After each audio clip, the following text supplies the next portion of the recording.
live mic, sir. We're going to call the Planning Committee meeting to order. We're calling the Planning Committee meeting to order. Excuse me. We're calling the Planning Committee meeting to order, please. All members are present, except Mr. Neal. And is there a motion to accept the minutes from the previous meeting? Motion to accept the minutes. Motion to accept the minutes. Is there a second? All in favor? Aye. Okay. We have 3 public hearings, and I'd like to have someone from the law department to swear those individuals in. If you're here for the public hearing, either speaking for it or against it, please stand, and the lawyer will Yes. swear you in. If you plan on testifying today, please raise your right hand. Do you swear or affirm that the testimony you give today will be entirely the truth? Please signify by saying I do. Thank you. The first ordinance is authorizing a conditional use to establish a convenience store at 359 Eastland Avenue and declaring an emergency. Is there anyone here to speak in favor of this ordinance? Yes, ma'am. Good afternoon. My name is Tracy Stoner. Is this the second item that's on the agenda? It's the first one. It's about the convenience store at Eastland Avenue. Okay. Is At that the one you- 359, yes. Is that the one you're here to speak about? Yes, ma'am. Okay. My name is Tracy Stoner. I represent Mr. Geith in this Excuse matter. me. We have to go through the public hearing first. And so Oh, I'm sorry. Excuse me. Hold on a minute, please. I missed a step. Okay, go ahead. Please. yes. Go ahead. Madam Chair, committee members, Mustafa Geith is requesting permission to establish a convenience store on this property. The existing building contains a total of 720 square feet of area. One goal of land use and development guide plan is to preserve and protect residential neighborhoods and to guide retail uses to areas that will have minimal impact on adjacent properties.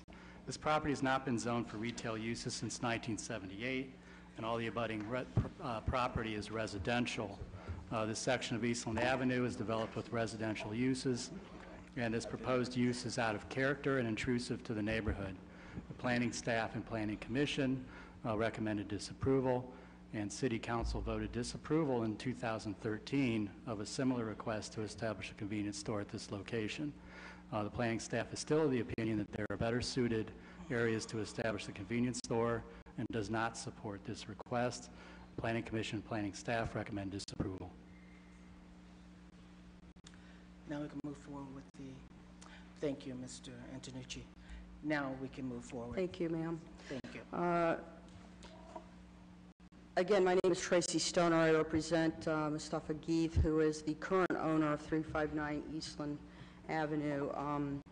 By way of history, Mr. Geith purchased this last year, I believe. He purchased it under the belief that it was a business property. As a matter of fact, it's not even a residence as it sits right there. It's never been used as a residence. There is currently a lawsuit which is pending to determine whether or not there was any fraud in the conveyance of this particular property.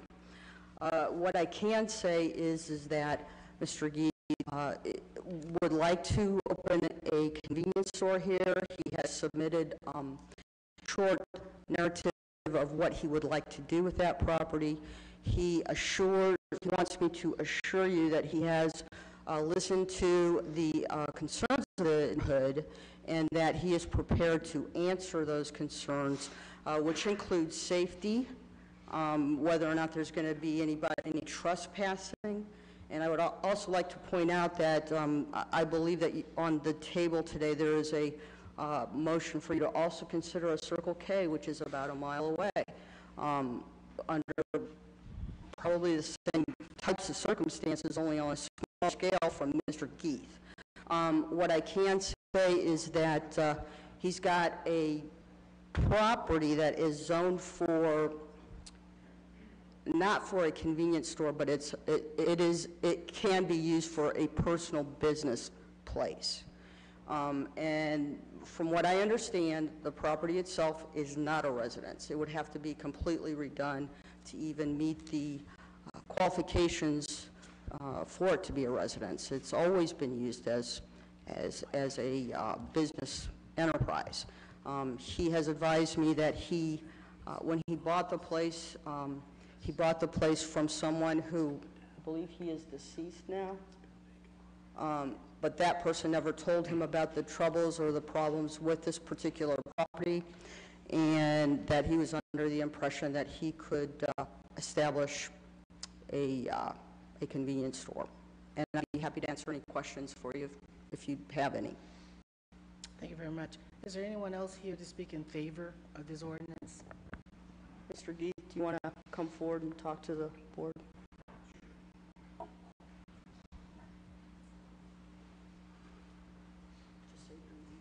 Hi, I'm Mustafa Geith. I'm a person that's trying to open a convenience store.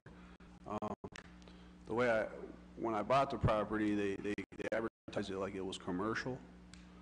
I'm thinking it is commercial, it's advertised as commercial. So I buy the property and I start working on it, trying to do a little convenience store for the neighborhood, selling chips, candy bars, just the daily necessities that people need in daily living, where they don't have to drive as far as like a Circle K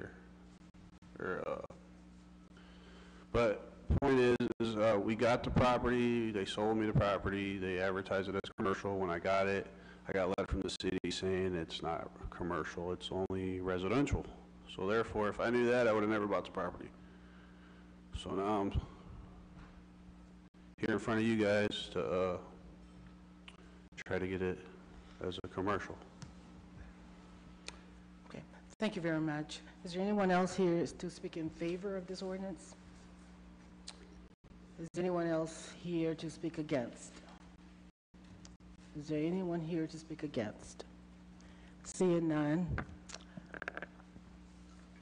I'd like to open it up for discussion from the committee members first. Are there questions or concerns from committee members? Excuse me. Sure. So, Mr. Swirsky? The city planning staff has recommended disapproval. Could you explain that? That's correct. That's correct. Yeah, essentially the zoning there is it's zoned single family there. It's been left vacant for well over 2 years, several years. The neighborhood has indicated the opposition to that.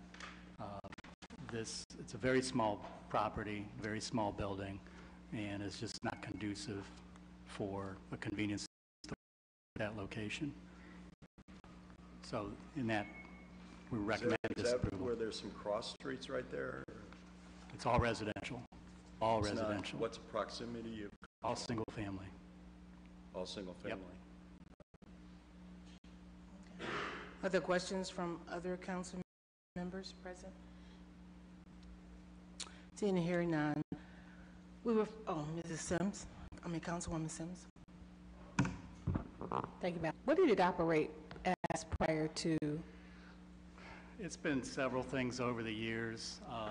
It was office for cleaning service at one time. I think way back in the 50s it was a little convenience, a little grocery.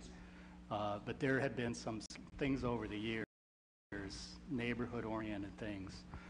It has not been retail since the 70s, essentially. And most recently in office use. Were we aware that it was operating this way before? Back in 2013, somebody did go in there and actually was almost operating a convenience store out of that location. The neighbors notified the council people at the time, and we were notified of it. There was a conditional use request at that time for a convenience store, and that was filed adverse with an adverse report, so that was disapproved. That was denied as well? Yeah, denied. Okay. Yes. Sure, Mr. Carlton and Mr. Hogg. Thank you. Thank you, Madam Chair. The two adjacent lots that are right next to that, are those both, are they separate from everything, or are they? They are. They are? And are they residential also? It's all zoned residential. They're Everything there is single family. I believe they're vacant, but they're They zoned are vacant, residential. but they are, okay. So it would be, I mean, there could be housing there at some point in time as far as looking for, That's correct. good. They're good buildable build- lots They're for single buildable family, lots for yes. housing. Okay, all right. Thank you very much. Thank you, Madam You're Chair. welcome. Are there any other questions from council members? I see you standing there, but the public hearing part is over. Oh, thank you, I appreciate We it. will be convening again tonight to further discuss this issue, and you're welcome to come back at 7 o'clock. Okay. Okay. The next ordinance.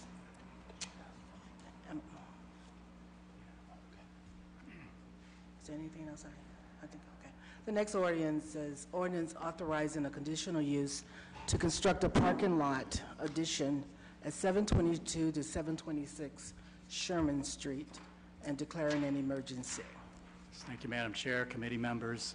Flagship Akron Investments LLC is requesting permission to expand the parking lot of CSL Plasma onto 2 residentially zoned properties.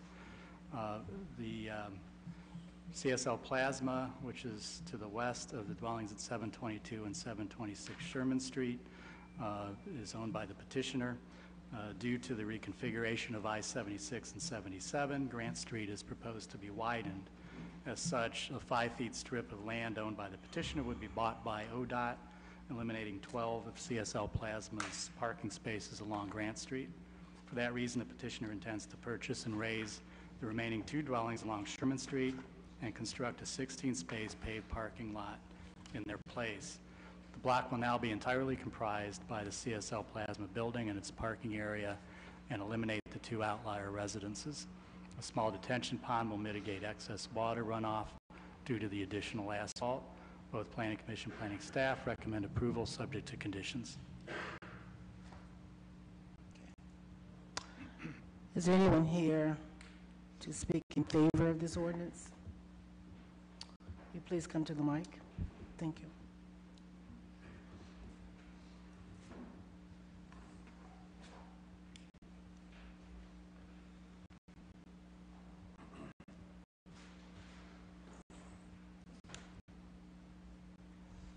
Hello, I already signed in when I came in. My name's Gordy Germany and Flagship Akron Investments. We purchased that building about 8 years ago, and there are the 2 homes. We have the entire block except for the 2 homes that are there. And recently, due to the closure of the ramp behind us and the widening of Grant Street, we lost some parking spaces on the front side. That would be the Grant Street side. So I've been in discussions with the 2 homeowners for a number of years, but then just recently determined that it would really help us for 2 reasons. Make up the ones that we lost, but also we've been having trouble with the truck access. We get a couple trucks every week, and they come down Voris, they stop, and they have to back in. This would mean we could come in, come around the block, and just keep going over it the whole way, just circle around and go back out on Voris and leave. And so that's the 2 reasons we really want it, for the make up for lost parking and better truck access, because we do get 2 trucks a week. So, and plus it would just complete the whole block, because those are the only 2 homes that are there for the whole block, and then we'd have that whole thing. So that's why we need to do it and want to do it. And that's all I have to say. Thank you very much. Is there anyone else here to speak in favor? Anyone here to speak in favor? Is there anyone here to speak against?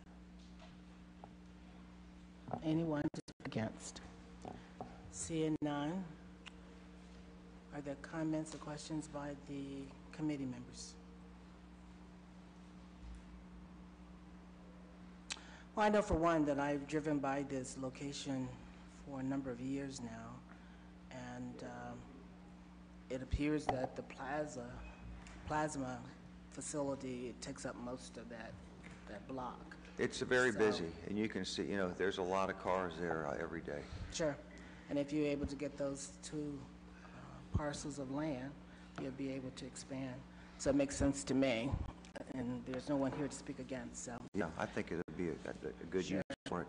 Tonight, there's another meeting tonight. Is that a public hearing meeting where I would have to talk again there? You are welcome. Might have to. You're welcome to come and speak again, sir. Okay, It is another public hearing this evening. okay, Okay. got it. Council members? Thank you, Madam Chair. Just curious, in the original request, is the truck access a part of that request? And have we looked at that as a part of the request? The truck access. The need for truck access? Well, the original request was also to take those two houses for parking, and so that was actually 2 years ago, and so that conditional use expired, so now they're back again for this. It sounds like, I think you're saying that the truck they come times a week to your facility already? Yeah, they're all coming right now. And they've been coming, Yeah, for 8 years. and is there anything about this that would prevent, because that sounds like what a question is. Yeah, the property is zoned, that's actually zoned commercial, U4 commercial, so, truck access, actually a trucking terminal would be a permitted use there. Okay. So the truck access would be a permitted use Thank you. without a conditional use. Thank you. Okay. Are there any other questions? Again, we'll be further addressing this tonight, so you're welcome to come back, sir.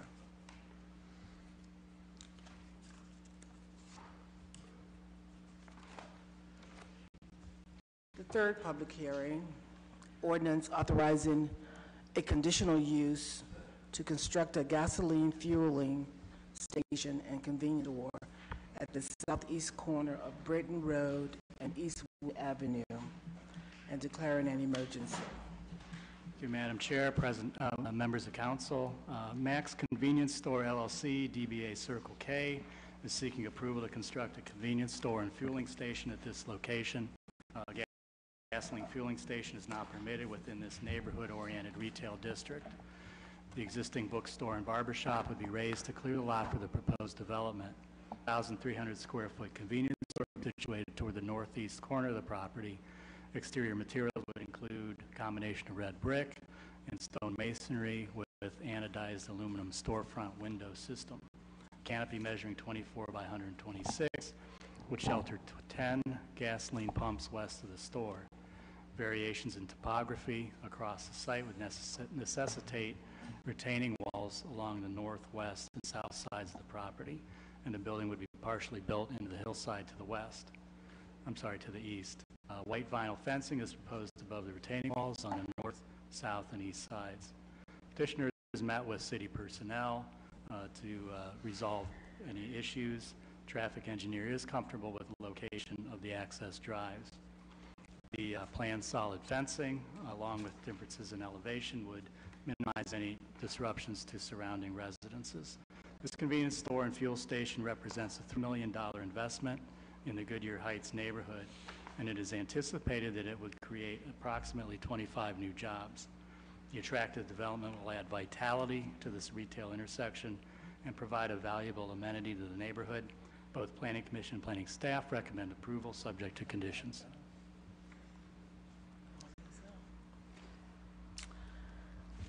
I see you're here. I'm assuming you're here to speak in favor? Yes, ma'am. Okay, and state your name and... My name is Savannah Vandekamp Pete. I work for Circle K. also Max Convenience Stores. I'm the project manager responsible for this development. I'm here, obviously, to speak in favor of this project. We've met with Planning Commission, like Mr. Antonucci said.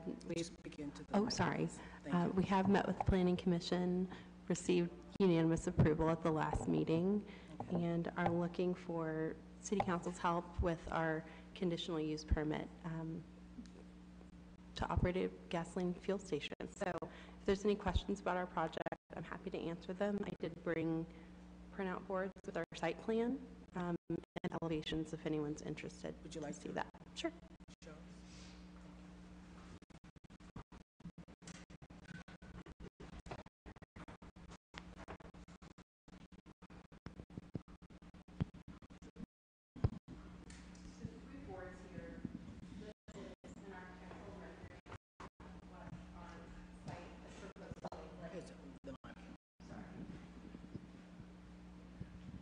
What we're proposing our site to look like three-dimensionally.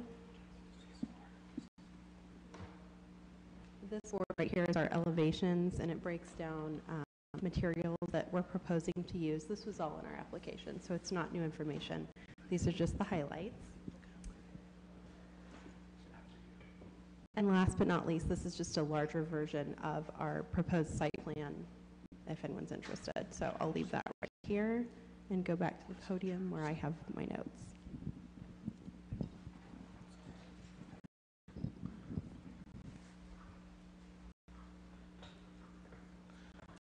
Is there anyone else here to speak in favor of this project? Would you come to the mic?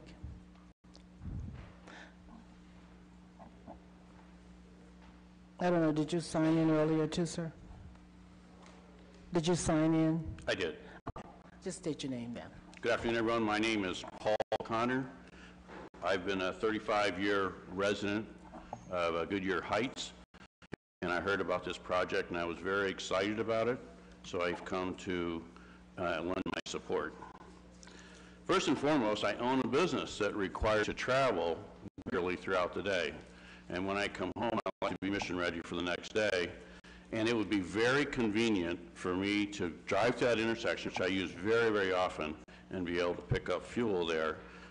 Otherwise, I have to travel about a mile to a mile and a half away. I can go to Talmadge Circle or the Speedway on Eastwood and 91. It's doable, but if we had this opportunity, it'd be just so much more convenient. In addition, over the years, we have had a slow loss of business in the Heights. We've lost Church's Chicken, a dental office, Rally's Drugstore, Rittman's Drugstore, the U.S. Post Office, and the barbershop. In January, we're going to lose Huntington Bank over there at that intersection. We keep losing businesses out of Goodyear Heights. I think that by having this Circle K come in, one, it's going to actually beautify that corner some, because for those of you who are familiar with it, we have a barbershop that is now out of business, that is a dilapidated building.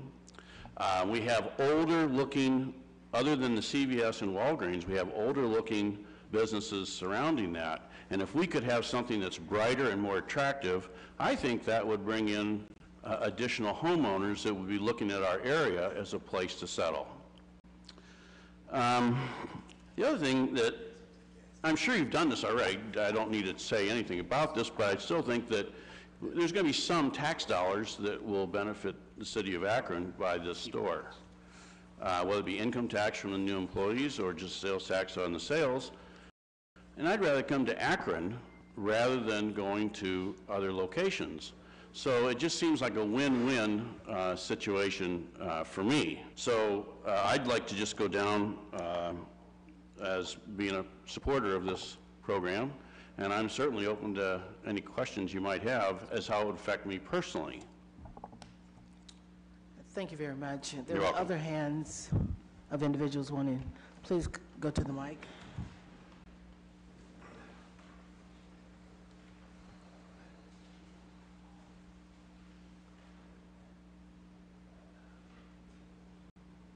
Hello, My name is Bill Lawhorn.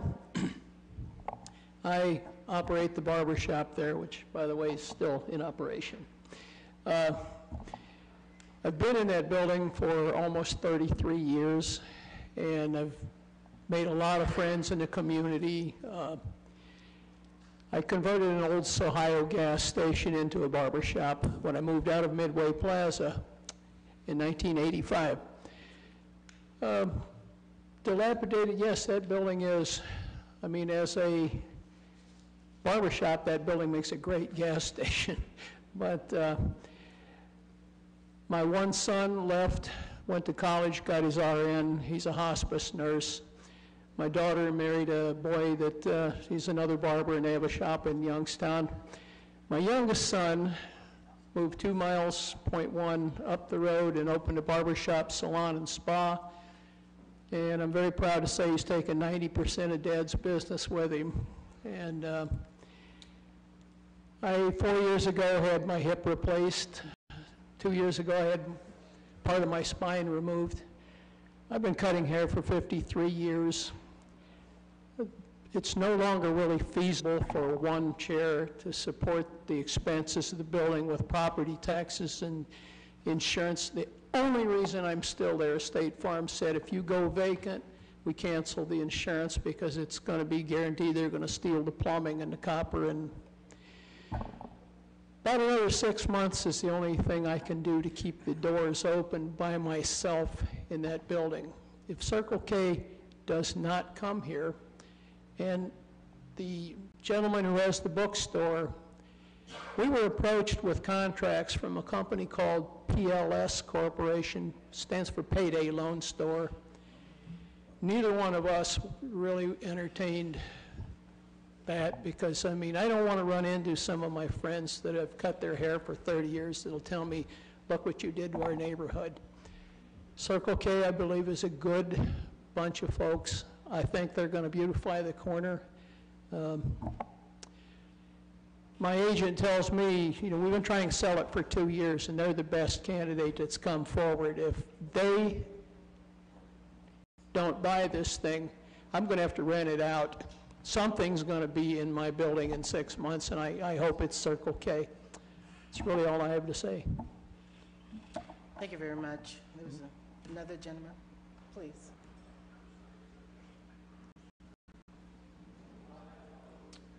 Hi, I'm Bill Chapelier, and I am the owner and operator of the Buckeye Bookshop right next to the barber shop.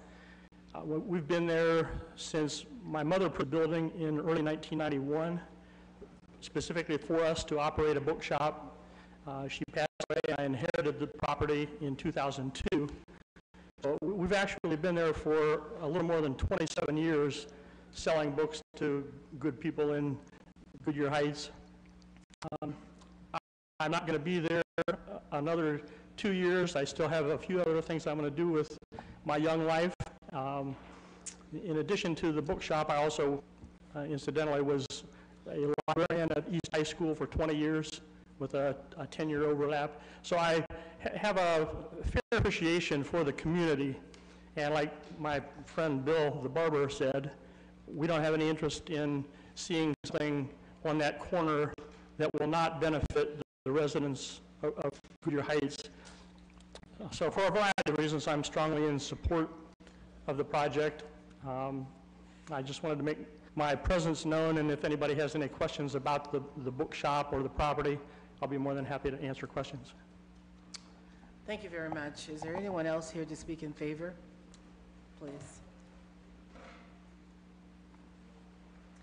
Hello, my name's Dorena Henson. I'm a 40-year resident of the Goodyear Heights, and I am in favor of the Circle K project, primarily because one of the things over the years that I've noticed is that when businesses start failing or businesses leave in our neighborhood, we start seeing a little bit of an increase in crime.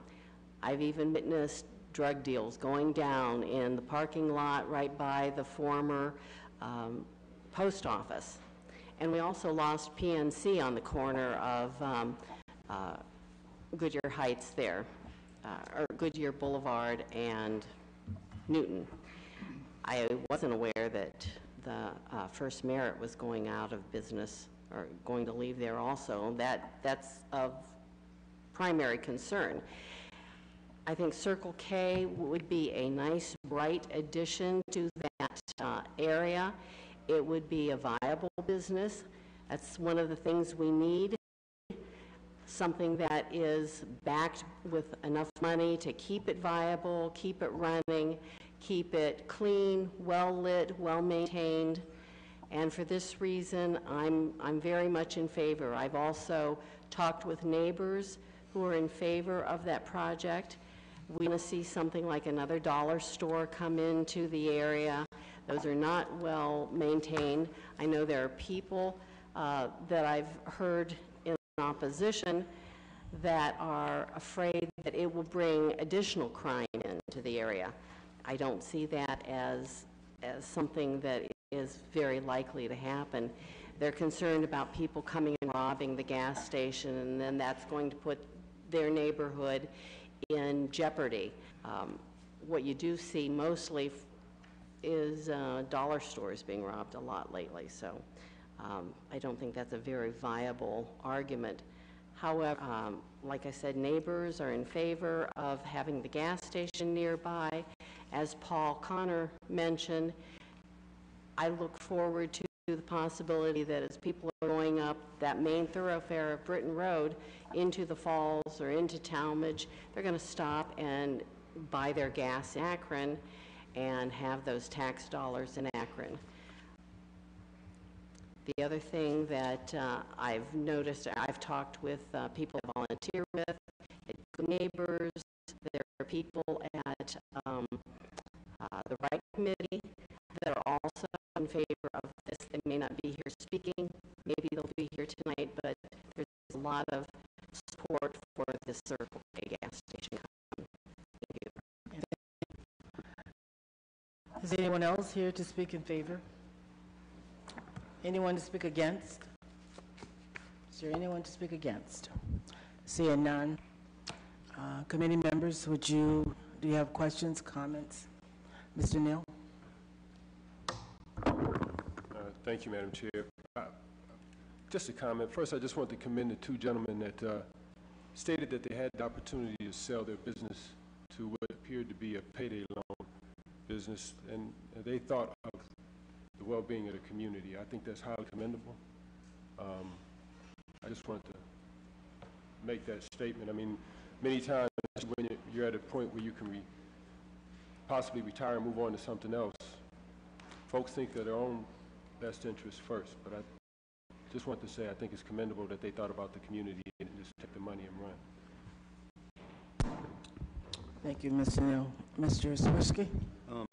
Yeah, I'm just curious. First, I want to say I really respect people who have sort of maintained in that neighborhood and contributed and participated for so many years. You have to respect that. And what you say means a lot to me. I do have a question to say. I have relationships with some of the United Church of Christ a long time ago. I'm wondering how they feel about this, because it does go, where's the person, the woman from the company? Have you guys been in touch with the church, and have they, it looks like it goes right up against into their parking area, or? Yes, so to answer your question, we've definitely been in touch with the church. We're purchasing a portion of that rear parcel, and we'll be utilizing that as part of our project. Okay, so you're working with them, because there's a little playground right there, right? Is that true? They do have a playground, and I asked our engineer to overlay that site plan. I didn't get it in time, but on an aerial that makes it clear where everything lays out. At our last Planning Commission meeting, a member from the church did come and speak in favor of our project and answered any questions from a community standpoint as well. I appreciate that. Yes, sir, I wasn't able to make no, that it's meeting, okay. but very good. I applaud you for working with the church. Thank you. Yes, sir. Thank you. Is there anyone else on the committee? Mr. Fusco? Yes, thank you. Is this on? Very familiar with this area, having been raised close by.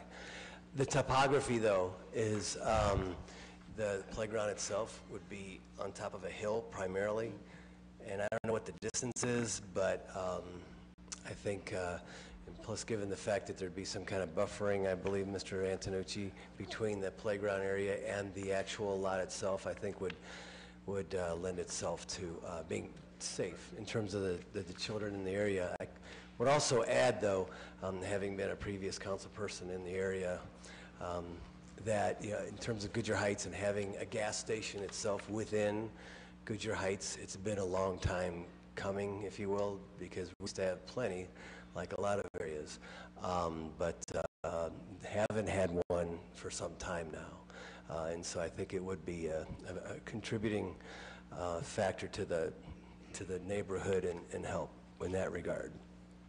Thank you. Thank you. I'd certainly like to draw the attention to the committee members and other council members. I don't know, is anybody else? Oh, Mr. Milkovich. Thank you, Madam Chair. Ladies and gentlemen of the committee. Yeah, I just wanted to say a few things. Circle K is a multinational chain. It's going to bring a lot of revenue that's really, really desperate needed in that area. Also, the two gentlemen who came to speak tonight that had business there for many, many years, and they're, and I just want to applaud them for thinking about the future. They really, really worked hard over there, and I want to thank you guys for what you guys have done. And so I support it wholeheartedly. And the residents that I spoke with also, majority supported it. So which hopefully you take that into consideration, and I think it's a good fit. And thank you. Thank you, Ms. Milkovich. As the council member, there are like 20 conditions, and they seem to cover almost everything. So I'm assuming that individual, oh, I'm sorry, Mrs. Keith, I didn't see your hand. Go ahead. Thank you, Madam Chair and the committee. I had the good fortune, as I know Madam Chair did, to be here during the Planning Commission meeting where this was discussed.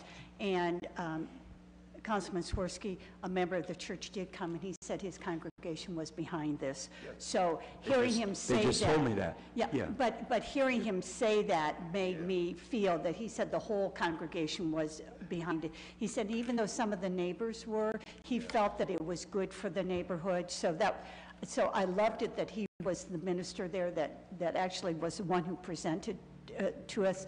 The other thing that I found interesting is that this is a real busy area right here. I had the good fortune to teach right around the corner for 18 years. And what a well-needed, this is truly needed in this area with the traffic that ensues from the residents. It is a very dense populated residential area. So I think just to have this convenience right in this corner, as it's called, Six Corners, makes good sense. I think it's a well thought out plan for not only for the community, but for the entire neighborhood. So with that, I just wanted to say that hearing the testimony that I was able to hear and hearing more even today, it sounds to me like this is a good thing for Akron, if not for Goodyear Heights here. So I thank you, Madam. Thank you. Mrs. Councilwoman Sims. Thank you, Madam Chair. I had an opportunity to attend some of the community meetings most recently to hear some of the, I think, what appeared to be opposition, but I think that our partners we talked about here today did a fabulous job of allaying some of the fears that was expressed by some of the residents. And I think it's quite evident they must have done a really good job because no one's here in opposition. I, too, think that the position and location and the need of this particular facility is good for the neighborhood. Anytime we're bringing an additional 25 jobs after so many losses, I think is a win-win for everybody. So thank you. Thank you very much. Is there anyone else? Okay. Again, there are 20 conditions, and they seem to address almost any and everything that you can think of to preserve this area and to keep it up and to make it a positive for the community. I want to make sure that people understand that this is zone commercial. Am I correct, Mr. Antonucci? Yeah, the majority, except for a small sliver, is zoned retail. It's neighborhood-oriented retail, which would allow a number of retail uses, including a dollar store, potentially a drive-through beverage store. And so retail would be a permitted use there for the most part. It's the gasoline sales that puts it into that other level. Okay. And the other ordinance that we heard earlier was zone residential. Just want people to understand that there's a difference in those on the same street. This will be heard tonight, and we will consider these three ordinances this evening. So you are welcome to come back tonight before we take a vote. Okay? We are now with the old agenda. Ordinances 4 through 12. We'll take time. Is there any? Mr. Fusco? Item number 8, we have a substitute that's under new legislation. Okay.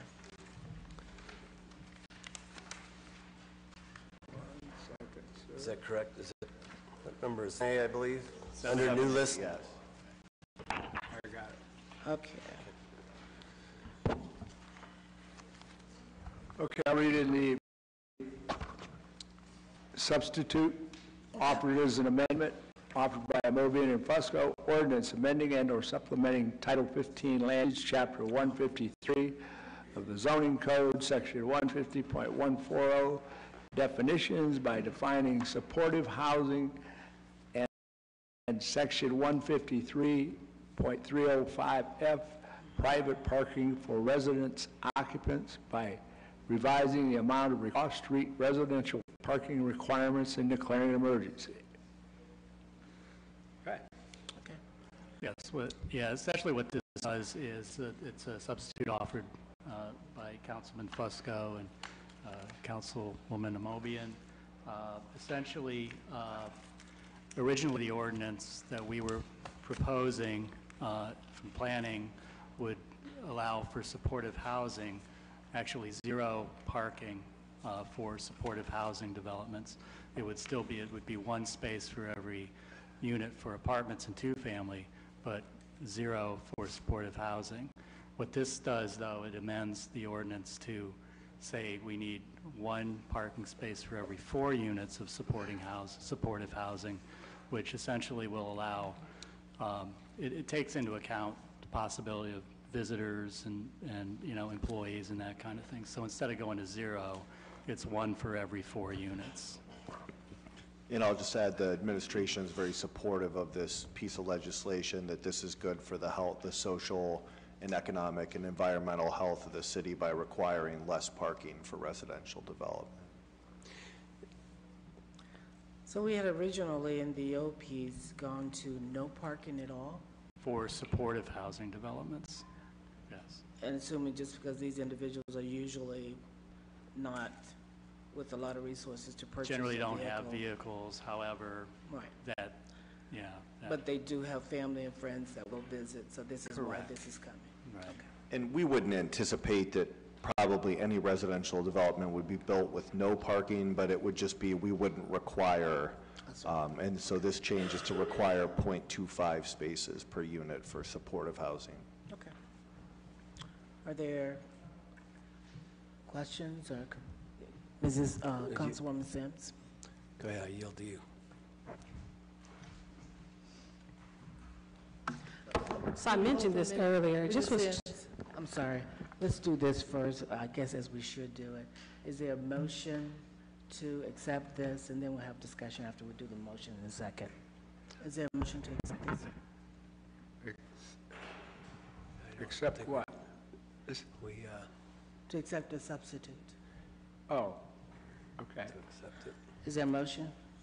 To Is there a so moved. second? Second. Now discussion, Mrs. Sims. Thank you, Madam Chair. So the item 153.140 definition. I know I've had some brief discussions with some of you all. Just wondering how we come up with the terms, or who was qualified under special needs in that piece, or is it possible to kind of amend that just a little bit so that it's a little clear? Yeah, and Councilwoman Sims, I had talked to Mr. Antonucci after we talked a couple minutes ago. I guess that was actually in the code previously, so that's actually not new language to the amendment, so that might be something we have to discuss with the law department. So I pulled the code. I didn't really see that in the code. Okay. Just to clarify, this was in that is new language for, the amended language is 153.305.1B, where we changed that, but that definition is a new definition in the zoning code. I stand corrected. Yeah, no problem. I pulled the code. I didn't see it, so I was just wondering if we can kind of clean that up a little bit so it doesn't, because it seems a little, the way it reads, special, it's under supportive apartment houses, and then it says people with special needs, including but not limited to. Then you had disabled, homeless, and low income. I didn't really understand what made that special needs, I guess. So it just may be just verbiage cleanup? I believe you were concerned that there could be confusion over the term special needs. Special needs, and equating it with, I don't know what the special need is for being poor, or whether that actually equates to you wouldn't have more than one car because you were low income. So I didn't know why that was in there. Okay. Yeah, we can look at a definition. We may need some help with that. Okay, thank you. Just curious, Yeah. Mr. Neal? I still have my hand. I'm trying to fathom what this would look like, changing ordinance. Reason being, I mean, having segments of my ward where there are huge homes that seem to be attractive to people that turn them into group homes. I want to see how that's going to impact the neighborhood if we're cutting down on what they need for parking. Because give you an example, I'm thinking of some spots on Dearborn Avenue. Mr. Neal, talk into your mic so everybody can hear you, please. I'm thinking of some parts of Dearborn Avenue or on Madison or Wildwood, where some of these homes are large and they attract folks who want to create group homes. I'm just trying to get a visual of what that would look like.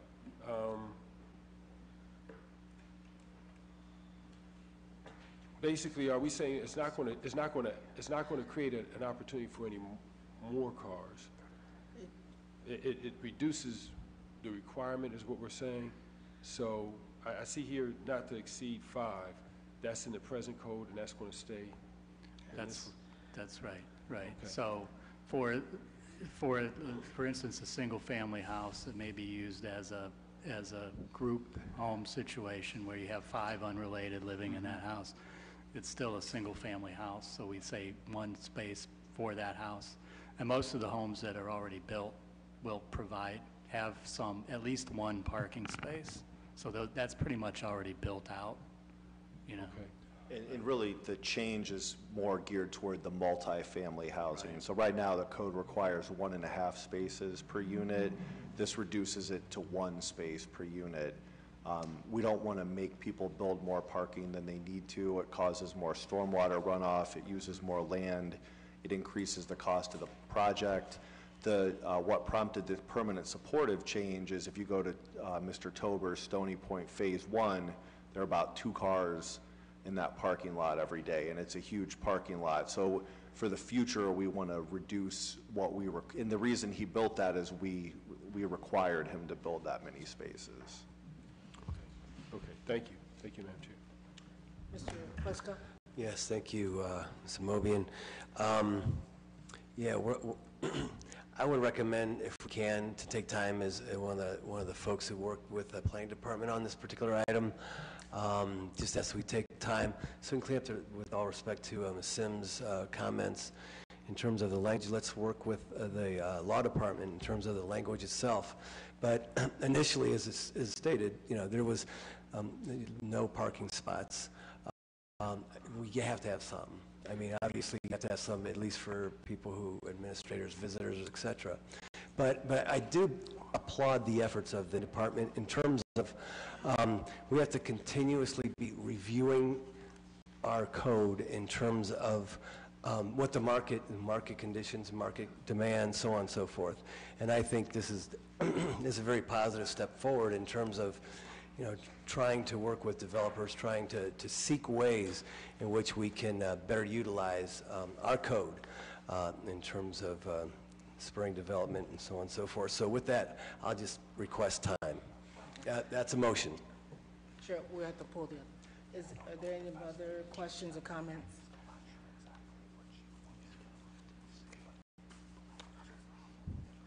You made the motion. Would you amend your motion for time?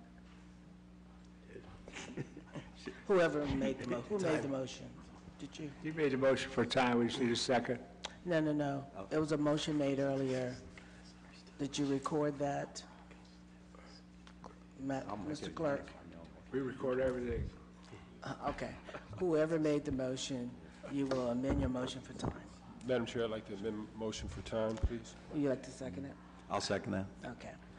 It's been moved and seconded. All in favor for time? Okay. Thank you. Now, the other items on the list, we will take time on. Are there any others that we need to? Okay, now we'll go to the new agenda.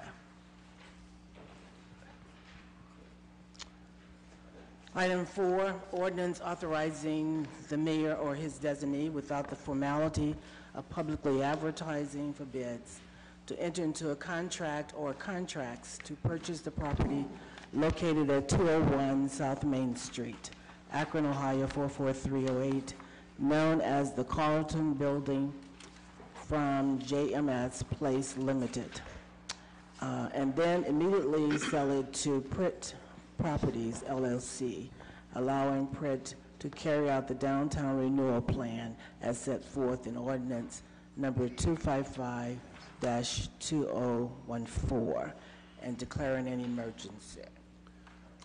Madam Chair, members of the committee, in this ordinance, we, as the city, are going to step into the ownership role for a few seconds in order to be able to TIF this property. Mr. Ryan Pritt is here. He is going to be the owner of the building, and he brought the easel with some of the renderings that they're going to do, and in front of you some of the 8.5 by 11 pictures, and he can talk just a little bit about the building, if you have any questions. Yes, my name is Ryan Pritt. I'm with Pritt Entertainment Group and our newly formed company, Pritt Properties. We have been around as a company, Pritt Entertainment Group, for 10 years. The typical small business story, my brother and I started it in the bedroom at my house, in a spare bedroom, and we grew it, and 5 years ago we moved into our first storefront space in downtown Akron, a 1,400 square foot space, and then we relocated recently 3 years ago, right next to the Diamond Deli, which I'm sure everybody's probably familiar with, over on the corner of Main and Cedar. And we're a creative agency. We specialize in video production, animation, graphic design.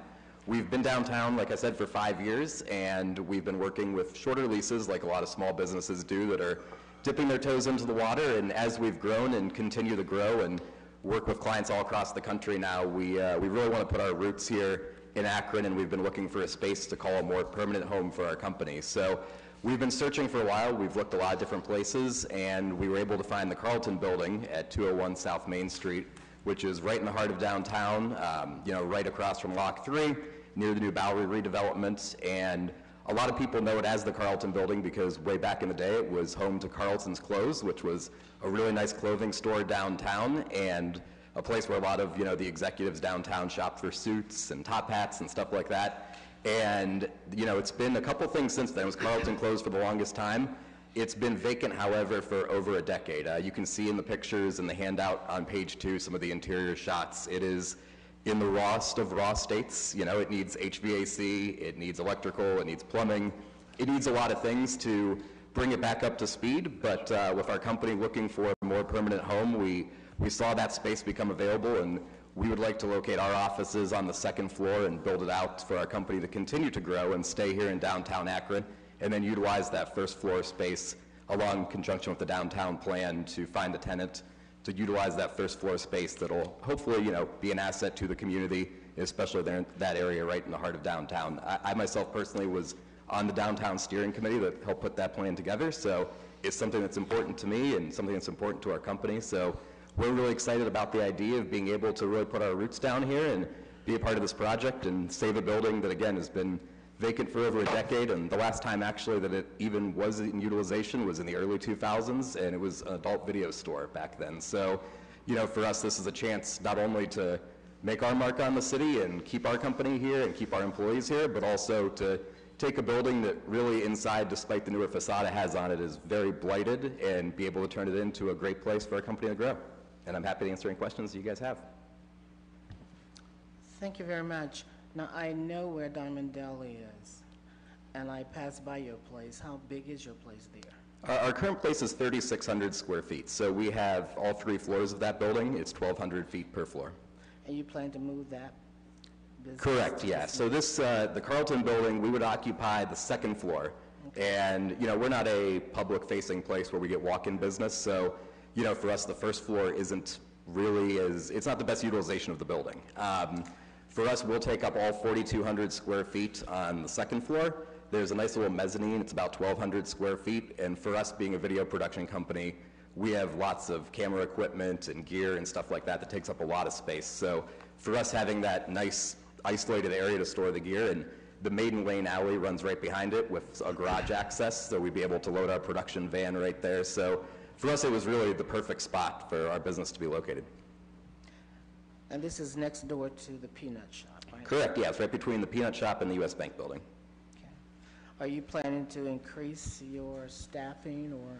We are, yeah. We've grown steadily over the years. We kind of designed the office space, if you can see on the floor plan, accordingly. At the end of this year, we'll have 8 full-time employees. We built that space to be able to occupy 13 to 15 people. So, for us, it definitely is a nice flexible space that, we're going to be able to grow into as we continue to hopefully grow over the years. And, we want to build it out right. We want to do it the right way. We're working with a design firm called Groundswell, who the city has worked with, for instance, on the Lock 4 project, Downtown Akron Partnership, Knight Foundation. They've all worked with them. So they know Akron well. They're very good at taking these older buildings and coming up with very nice plans, as you can hopefully see by the inspiration pieces there, to keep that old traditional character to them, but make them into modern workplaces. So we're excited about, being a part of revitalizing that building.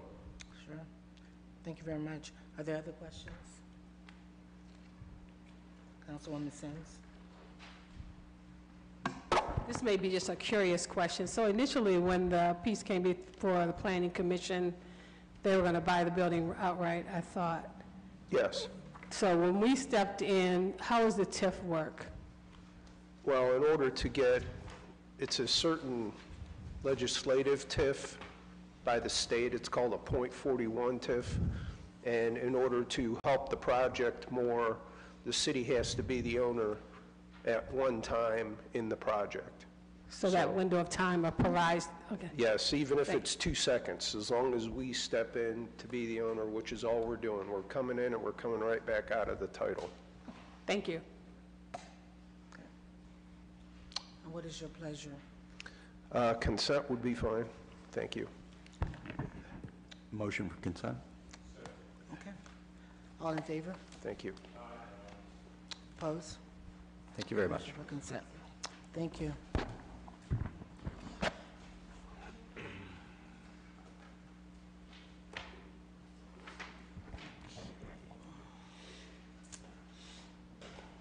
Number 5, ordinance authorizing the purchase of vacant lots on Kelly Avenue and Weeks Street for the CSO RAC 3 Kelly Green project and declaring an emergency. Thank you, Madam Chair, committee members. This would be purchasing some vacant lots off the Summit County Land Bank for the upcoming CSO RAC 3. We plan to use these for green infrastructure as part of the project. We would ask for consent agenda.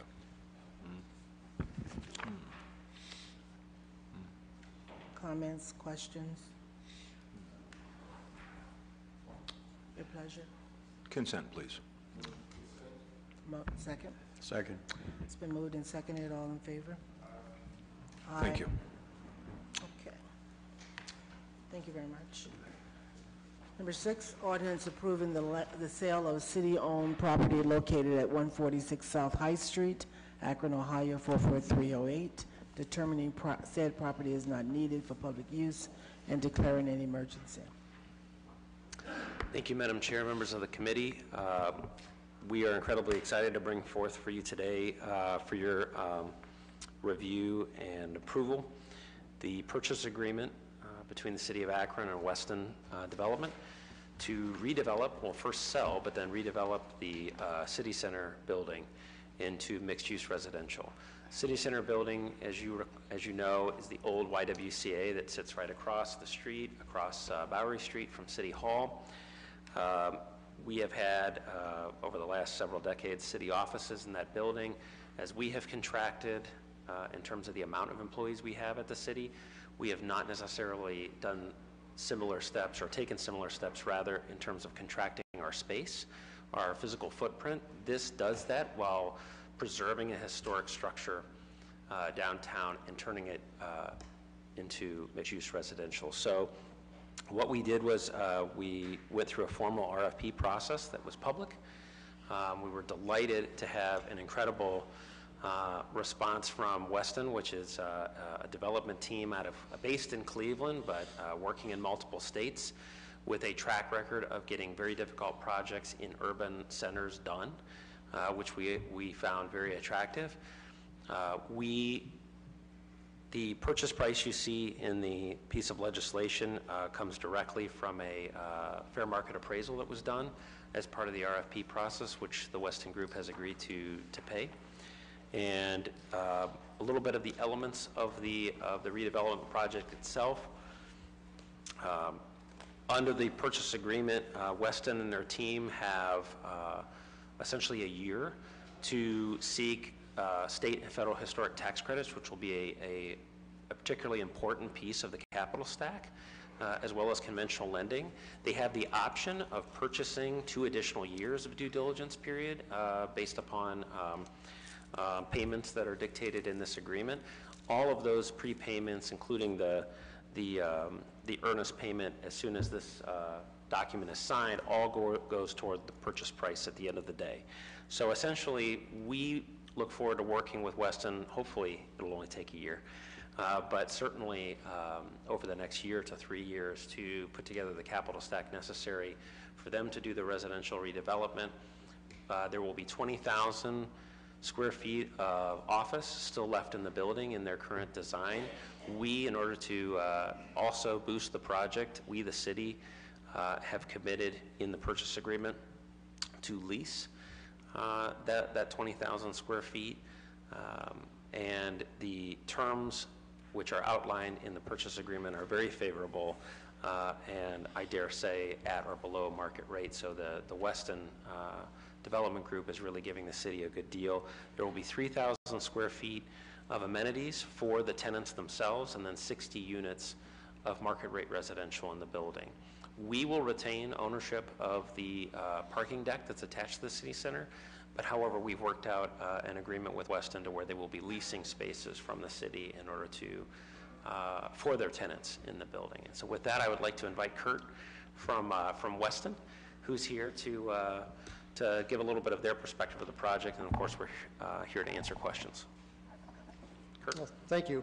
My name's Kurt Updegraff. I'm Director of Development for Weston, and I can tell you that we feel very privileged to be a part of this project.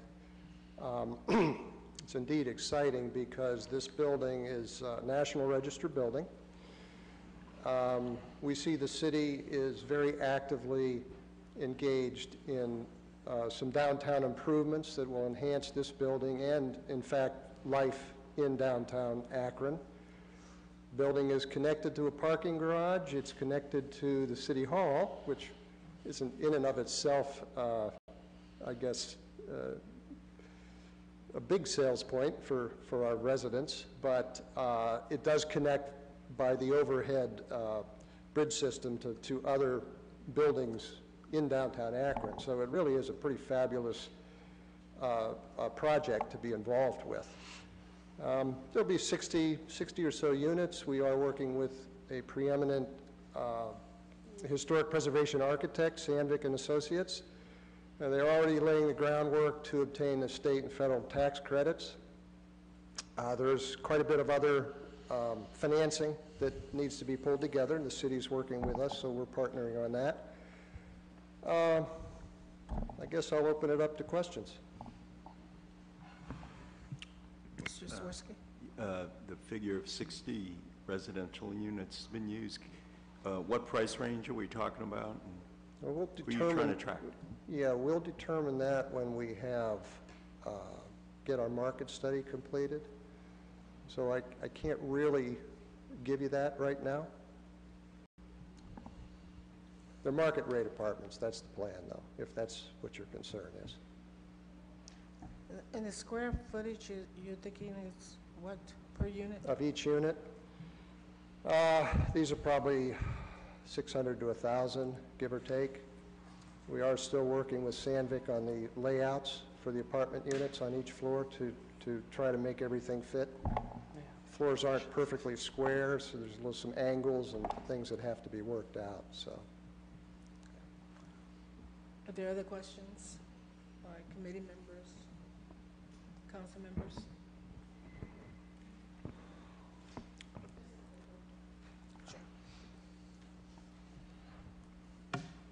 So are the historic tax credit a deal breaker or no? I would say, I would couch them as they are critical to making the project successful from a financing perspective, which is why we built in the ability for Weston to purchase an additional second and third year, which would basically is going to give us three at-bats, if you will. I think that I never want to say that a project is dead, but I will say that they are critical to making this project happen. Because it seems like even on the Bowery project, there were some concerns about the availability of these historic tax credits. And so I'm just wondering if we're thinking about that and if it was indeed a deal breaker. I really like the fact, I mean, I like what it looks like or what it sounds like. But what I'd like to see, and you don't have to answer that here today, is to see we have a lot of downtown housing, to see what our occupancy rates are and are we on task to really be in a position to even need more at this point in time. But Sure. I'd like to know. Thank you. No, I think you bring up very good points. I will make sure that myself and Susie Graham will get back to you in terms of the overall goals of residential. But I think from the standpoint of state and federal historic tax credits, the environment around them, it has settled down quite a bit post tax reform. So there was some concern pre-tax reform that they might go away. That has all been settled now. So at least for the foreseeable future, state and federal tax credits will be available for the next several years. So would this project be eligible for the tax abatement? It will, yes.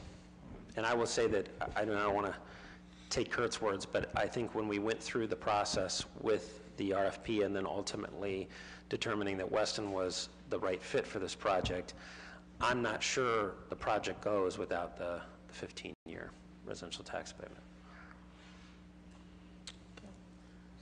Other questions? I'm sorry. Did you want to finish? Councilwoman Sims? Thank you. Okay. Thanks. So these are going to be, as you mentioned, market rate apartments? Yes, rentals. Mm-hmm. Okay. Would there be an appetite for condominium type ownership or not? Or is it just, you're talking primarily about just market rate rental? Condominiums are not, you can't sell a historic tax credit property for 5 years. Okay. So we haven't considered that. Right. It wouldn't be anything that could be considered for at least 5 years. Gotcha. So, and a condominium is a sale, you know. So Absolutely, you can't of actually course. do that if you get the historic. I was just tax curious what, You know, because as we see the downtown residential market evolve here, there's quite a bit of discussion, obviously, around apartment type ownership, if you will, and not so much in terms of the condominium piece. And so as we see this neighborhood evolve, that's why I asked. Thank you. Okay. What is your pleasure, Mr. Hardy? Oh, I don't know if Councilwoman Sims had one more question. Oh, I'm sorry. Sorry. Thank you, Madam Chair. So on the, I know part of this, the second, bottom two-level floors where we're looking at having offices, could you speak to that? And what Yes. happens if by chance we don't get the? Yes. So what we've, in the purchase agreement, what the city is agreeing to is to lease the basement and first floor of City Center. Part of that will be for the Akron Municipal Employees Credit Union, which is technically a separate entity from the city, but obviously attached. They will be stay within renovated space. It is not yet determined who would be going back into the renovated space that the city would lease. However, I feel very confident, since we have vacated the building essentially as it stands today, that if for some reason this project does not come off, we have already been able to relocate most of those within this building, City Hall. We do have a few which would likely make up about 15 to 20,000 square feet, probably 15 or less, considering the use of the credit union over there that is over in Ocasek right now. That's how we kind of knew that the amount of square foot that we would like to be able to put back in there is roughly going to be okay, and we felt comfortable with it. So if for some reason this project doesn't go, obviously we do have a couple units over in Ocasek that we would need to find, either make those spots permanent or find some additional places within the city footprint. Thank you. Okay. What's your pleasure? Consent would be fine. Is there a motion for consent? Second. It's been moved and seconded. All in favor? Thank you. Okay, thank you. The last piece is number 7, ordinance authorizing the mayor or his designee to enter into a lease agreement with Stark State College to lease city-owned land at the Akron Fulton Airport for use as a commercial driver's license driving school and declaring an emergency. Thank you, Madam Chair, members of the committee. We have before you a piece of legislation, again, as you state, authorizing the city to lease city-owned land at the Fulton Airport to Stark State College for the purposes of constructing and operating a commercial driver's license facility, a school. I'm not going to steal Dr. because she's got all the data to show why, but safe to say that the mayor was moved by the fact that there is an incredible need for CDL-trained drivers in our community and in our region. We are very well positioned within Northeast Ohio. As Dr. Jones says, we make and move a lot of things. And there is just such a need for CDL overland drivers in this community. It's an incredible career. It's a changing career, as Dr. Jones will talk about, that the mayor felt very moved to try and find a location that was going to make sense for this school to be successful. So with that, with your permission, I'll pass it over to President Jones to talk about the facility. And thank you to you, Madam Chair, and the committee for allowing us. James, can you connect her on her mic? Thank you. I usually don't need a microphone, but I'll give it a try. As James says, we knew there was a great need for CDL drivers from Ohio Means Jobs, talking to Connexus Neo, but once we started actually talking to the trucking companies in this area and to manufacturers in this area, we began to realize how extreme the need really is. Truck driving is one of the highest demand areas in the nation, the state, and right here in our region. What's happening is goods are not moving to market because of the lack of CDL drivers. So we stepped into this opportunity with the city and county by applying for and receiving a $350,000 state appropriation to look at a CDL training facility. As we began looking at what's going on in the region, it became very apparent that the old Akron Fulton Airport, now AKR Akron Executive Airport, would be an ideal location because of the other economic development plans for the area. So we are very fortunate to again have the city as a partner in 8.4 acres of land that we will be renovating to be a driving range. And we're really confident after talking to all the employers that the kind of program we will offer will serve women, will serve underserved members of our community, because what we've discovered from doing CDL training for the last 5 years in a very small way is that some people just need a little more time behind the wheel to be able to earn the CDL license. This is a 6-week program, and essentially at the completion of 6 weeks and passing a CDL test, the average salary for CDL drivers in this region is $70,000 a year. And that is a very good living.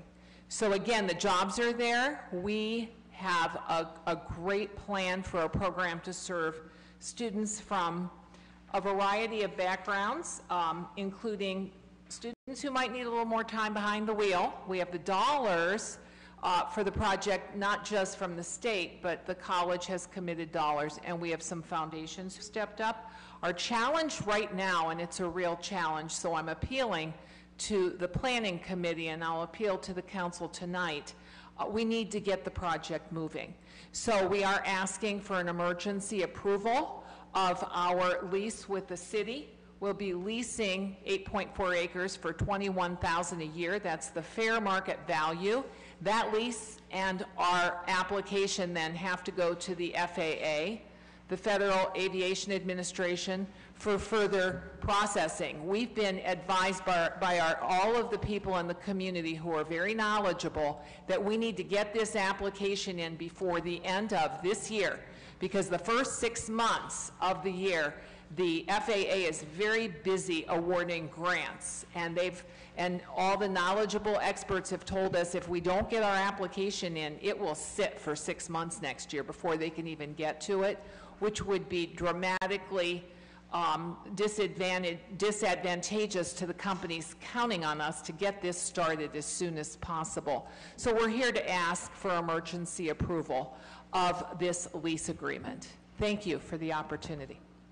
One thing, Madam Chair, if I may, just to add, which is that we have spent considerable amount of time working with Stark State and the Derby to make sure that this footprint is going to be all right, essentially, that this is going to be a good neighbor situation. We feel we've achieved that.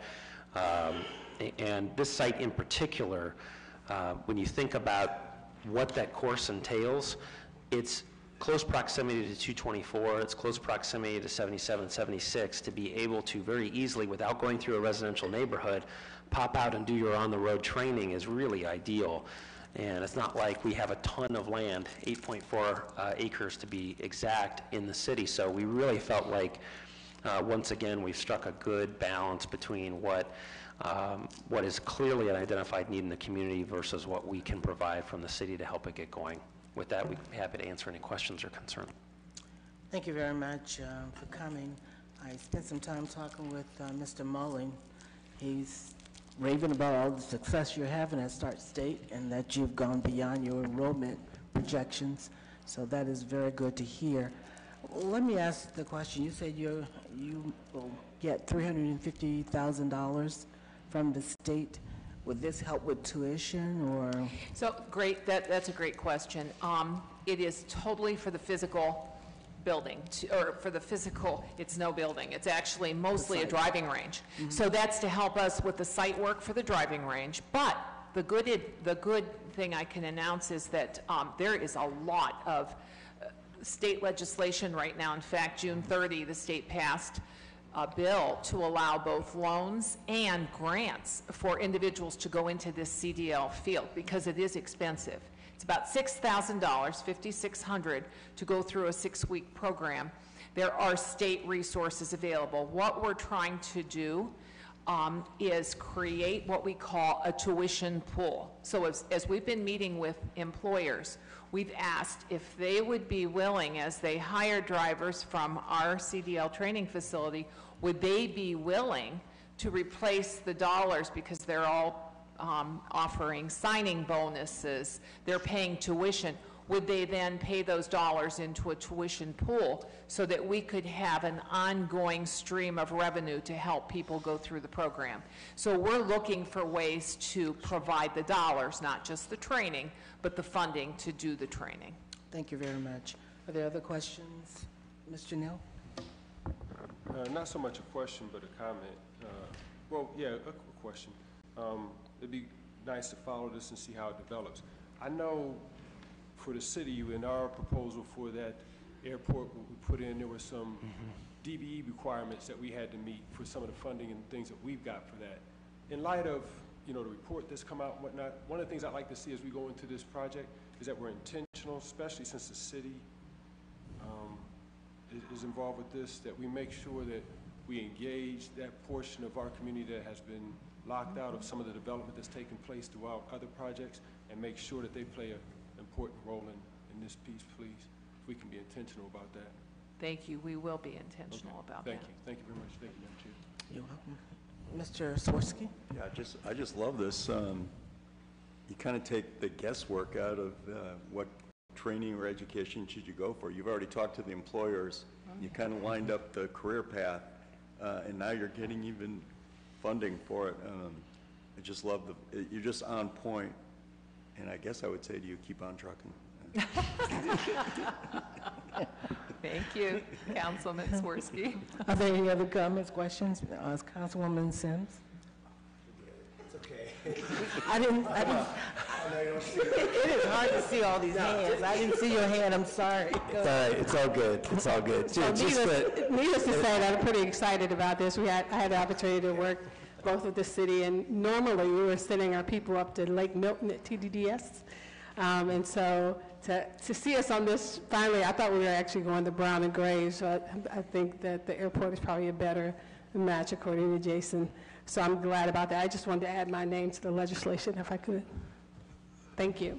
Thank you, Councilwoman Sims. So noted, I just want Ms. to make Clark. a recommendation, favorable report for suspension of the rules. Oh, well. Mr. Milkovich, please. No problem.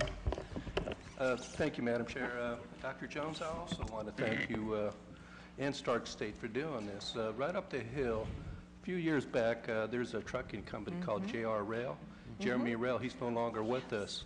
But when I met with him, he spoke to the fact that there's such a shortage of men and women who are going into that profession, that he used to advertise on one of his trailers. I mean, it was a great, livable wage salary.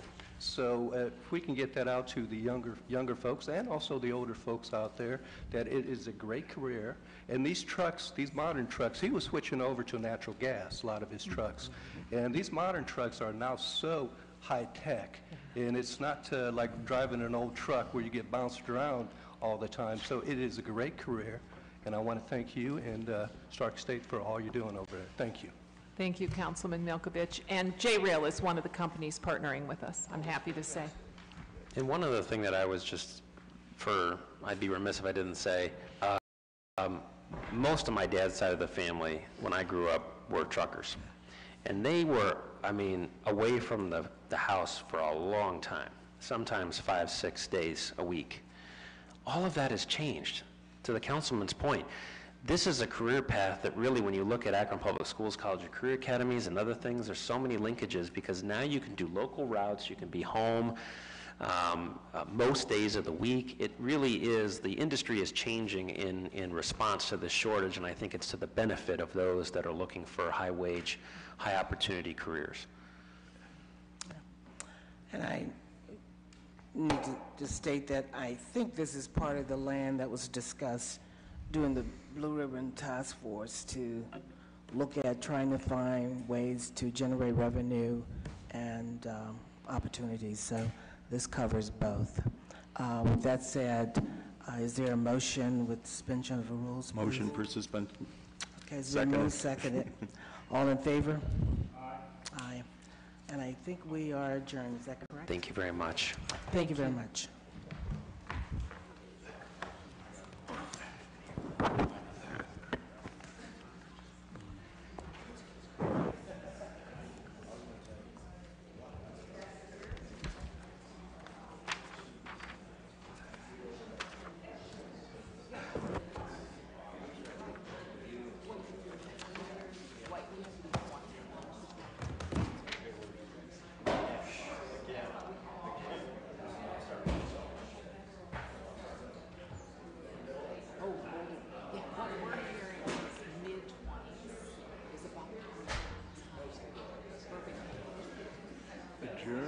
Insurance. Oh, yeah, that's why the companies. It's his face. My husband wants to get killed. It's his face. Now I'm going to do it. Now I'm going to get it. It's his face. So let me tell you, Councilwoman, companies are telling us they need the training programs to get their insurance down. Their insurance rates are so we can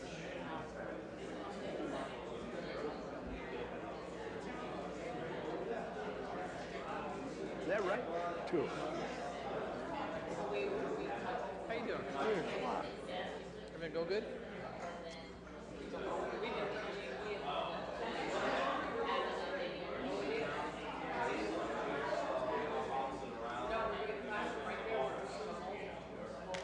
You ready, Madam Chair?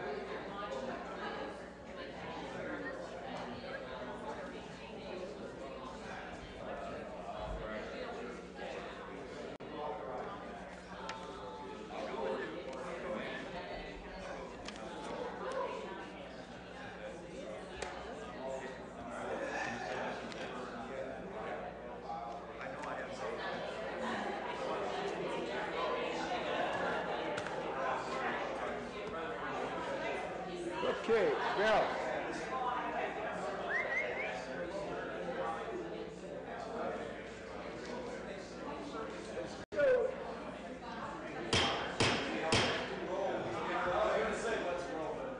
Let's go.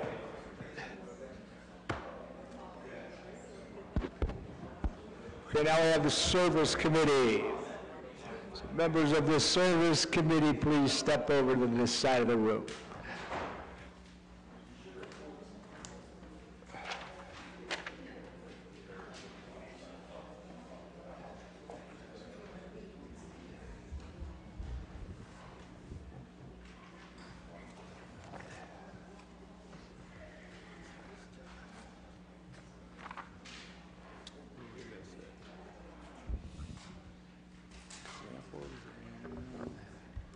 You're here. Okay. Do you sit on your foot? I want to make sure everybody's here.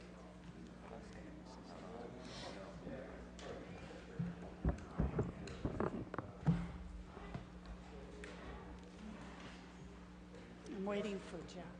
Thank you. Oh, sorry. There you are. Said I'm waiting for Jeff. I'd like to call the Public Service Committee to order. Everyone is present except for Tara Samples. Okay. Is there a motion to approve the minutes from our previous meeting? I have a motion. Do I have a second? Why, thank you. Okay, so it's been second. All in favor signify by saying aye. Any opposed? Hearing and seeing none, it passes. Okay, on our old business, we have none. So we're going to move right into our new legislation. I apologize. I think I'd be right on this. Excuse me.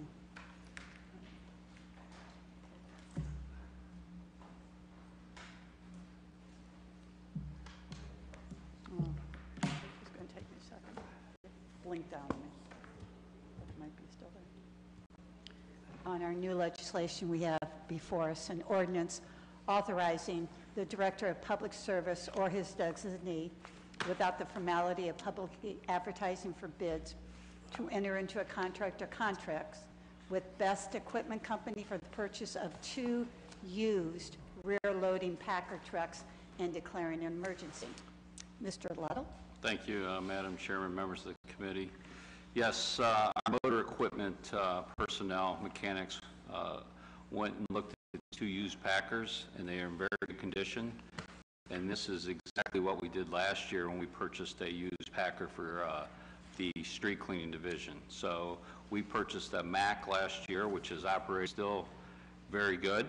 We used it all summer, like in the Lock 3 operations, but we rent Packers every year for the leaf collection, okay? So we rent them for 6 weeks. Unfortunately, last year, the leaves took a lot longer to fall. Snow came a lot earlier, and our season got extended. So our costs were greater than we expected. But this year, so far, things have been going very well. We do have some weather, but the leaves are coming down. We're actually through 5, 3, 9, and 7.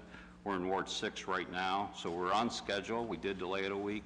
But these 2 Packers, for the price we're getting them, we expect them to last 3 to 5 years without any major maintenance, which will help us reduce that cost of those rental units.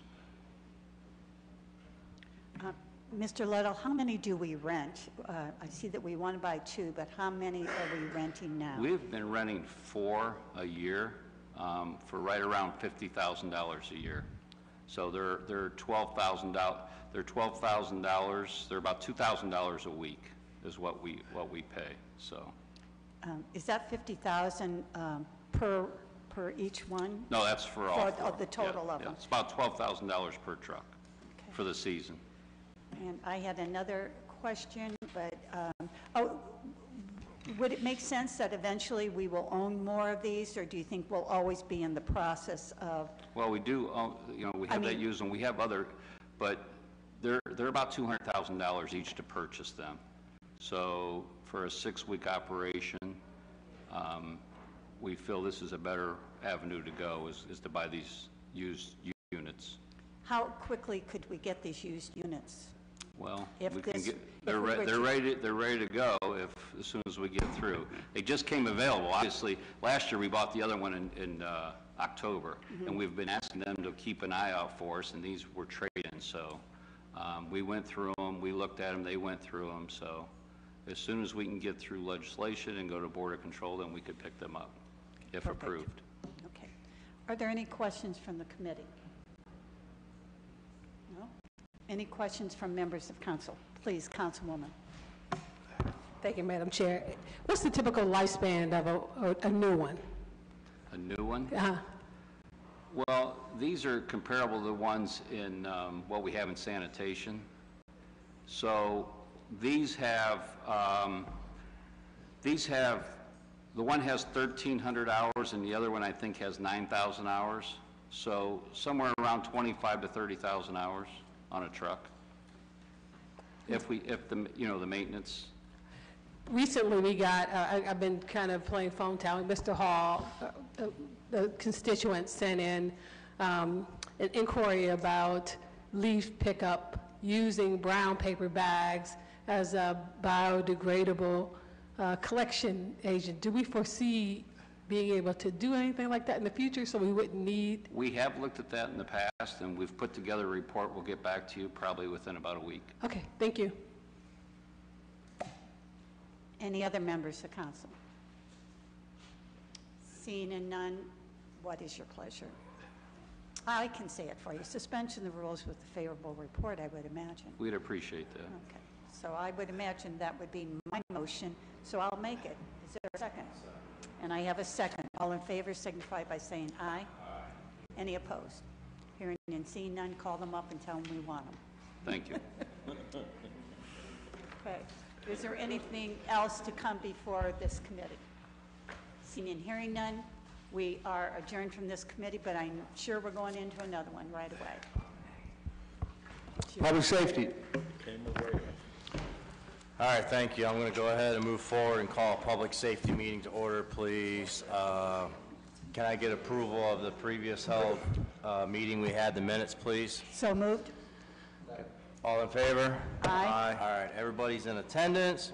We have one new piece, and we do have one old piece. I would like to have the committee consider putting this on the consent agenda so we can move forward. I don't know if there's any discussion. Yeah, this session. Councilwoman Sims. Thank you, Mr. Chairman. I talked to the law department about some verbiage they were looking at to add to the piece. Are we waiting for that verbiage, or are you just going to put it on consent agenda? As far as I know you made a request, but I'm okay with this language as of right now. So, I mean, it's up to you folks, the committee, if Bring that up. what you folks want to do. I know, Mr. Swirsky, you were looking at something and it came back that you might be working on something else, or would it be under this? I'm not working on this. Okay. So, if that, any other discussion, any other questions or concerns? What was it? Mr. Hoke, do you have anything, or are you okay? No, I'm okay with this. This is something that has been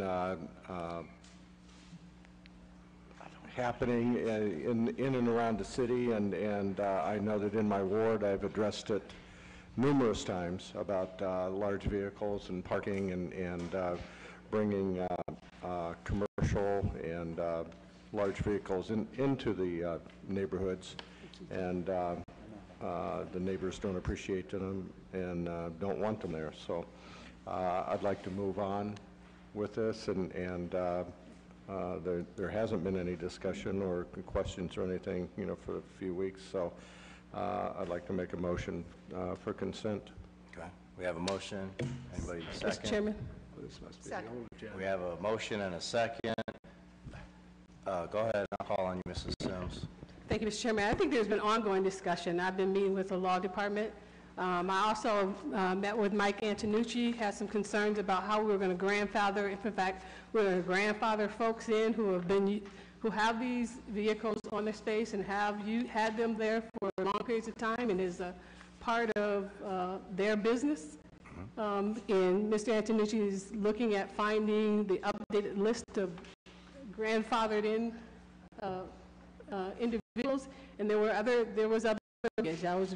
I sent an email to both you and Attorney Brimmer to ask for that information. I have not gotten that. Okay. Well, what we can do is we have a motion and a second for consent agenda. Depending on how the vote comes out, if it goes on consent agenda, we can always pull it off, or someone can pull it off in the future.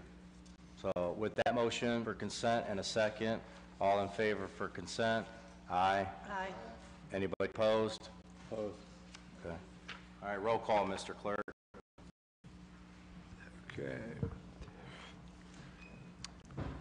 Mr. Kamer. Aye. Keith. Aye. Swirsky.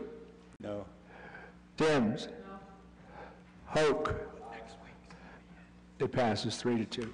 All right, we'll place that item on consent agenda. Moving forward to our one new piece in front of us, we have an ordinance authorizing the purchasing agent, after publicly advertising for bids, to enter into a contract or contracts for the repair, renovation, or replacement of a kitchen at Fire Station Number 3 and declare emergency. We have Deputy Mayor of Public Safety Charlie Brown with us today.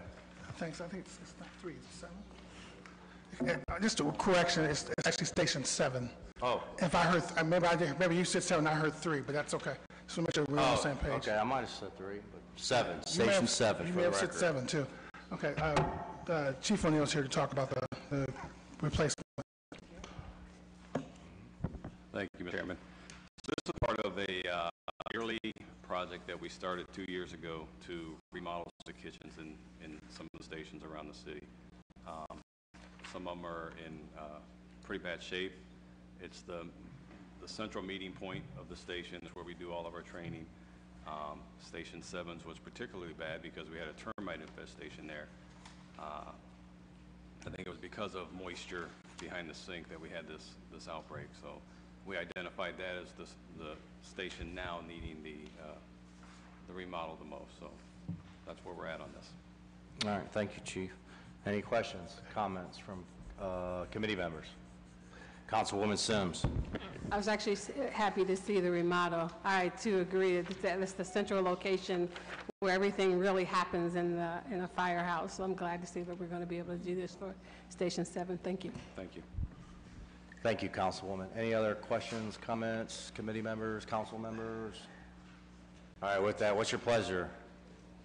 What do you think? Yeah, I'd like to suspend the rules. Suspend the rules? and get All this right. moving. Can I get, we have a motion from Councilwoman Sims. Can I get a second? Second. We have a second from Councilwoman Keith. All in favor? Aye. Aye. Anybody opposed? All right, nobody is opposed. We're adjourned. Thank you. Thank you. Economic Development Committee will meet in 2 minutes. You have rules before that. I withdraw. Economic Committee will meet after rules. Thank you. You got them all set, though.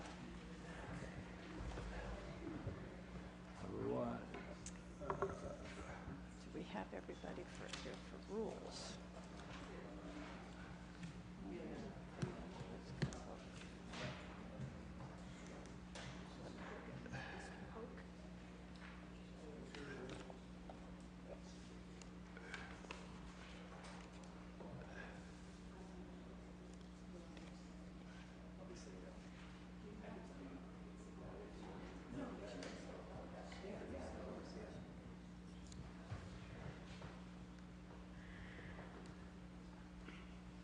I'd like to call the Rules Committee to order. All are present except for Councilman Freeman.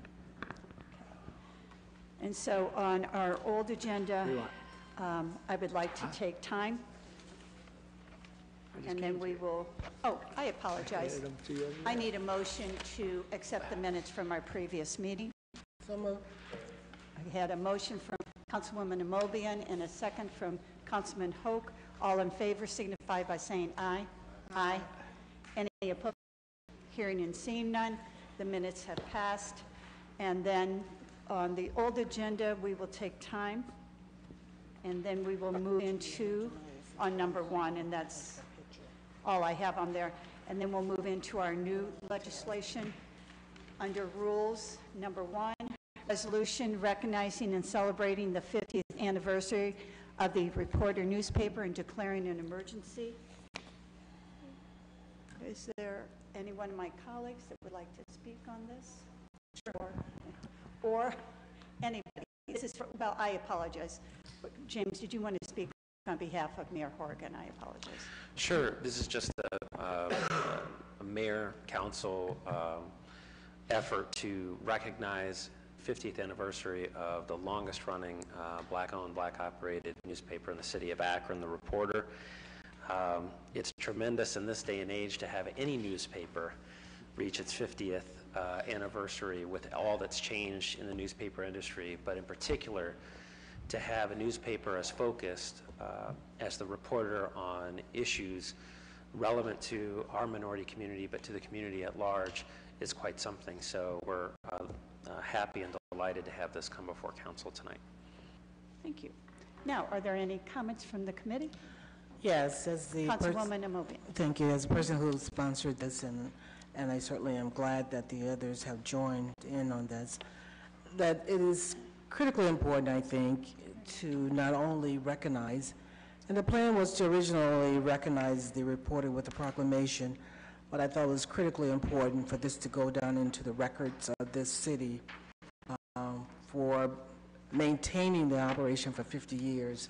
There are very few businesses, let alone all black business, to stay in operation this long. But not only that, we've invited Mr. Ellis to come down this evening to say thank you. Thank you for not only recording the black history of this city, but also for the service that he provides to non-minority individuals, including the city of Akron. I think we have articles every week, and we advertise and do quite a bit of business with the Reporter. And we just want to show our gratitude to him and his family for a job well done. Thank you, Councilwoman. Anyone else? Anyone in the chambers, council members that would like to comment? Hearing and seeing none, what is the pleasure on this? I would imagine consent. Pardon me? Suspend the rules. Suspend the rules with a favorable report. I have a motion for that. Is there a second? Second. And I have a second. All in favor signify by saying aye. Aye. Any opposed? Hearing and seeing none, this will be passed on as suspension of the rules. Okay, and that is all to come before the Rules Committee, unless somebody else tells me differently. Hearing and seeing none, we are adjourned. Economic Development will meet in 30 seconds.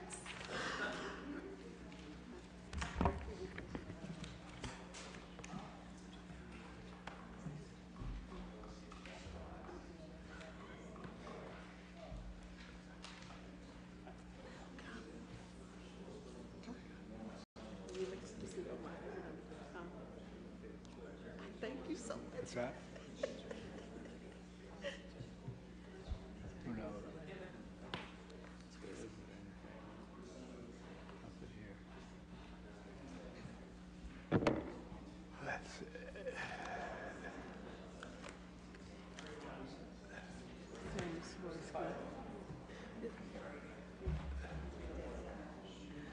I'm trying to figure that one out.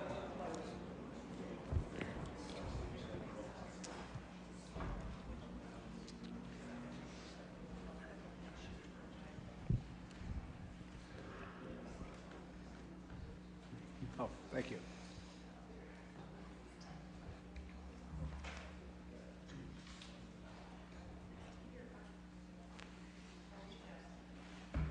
We'll now begin the Economic Development Committee meeting.